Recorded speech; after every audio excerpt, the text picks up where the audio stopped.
Ultrasonic welding is a fast and reliable method for joining plastic parts without screws, glue, or heat guns.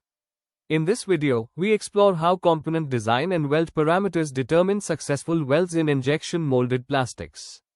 Ultrasonic welding uses high-frequency vibration, usually between 20 to 40 kHz, and pressure to melt and join thermoplastics directly at the interface.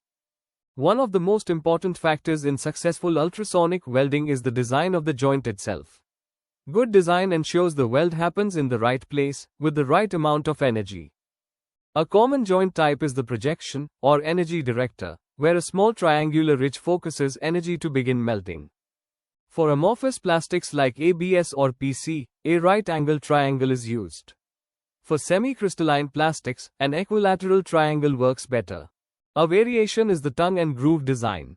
It hides weld flash and aids alignment, but the strength may be lower because the contact area is smaller. When weld strength is critical, a shear joint is often used. One part slides into the other, and melting occurs along vertical walls, providing a robust, hermetic bond. Design also involves part placement relative to the welding horn. Near-field welding, where the joint is close to the horn, usually gives better results.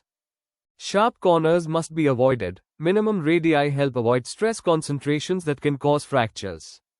Even with good design, we also control welding parameters, vibration amplitude, weld time, and hold time.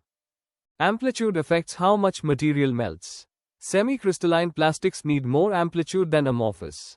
In practice, designers must consider joint type, material type, part thickness, and weld parameters to get strong, reliable ultrasonic welds. Ultrasonic welding is fast, clean, and ideal for mass production when parts and parameters are optimized. Thanks for watching. Like and subscribe for more guides on modern manufacturing processes.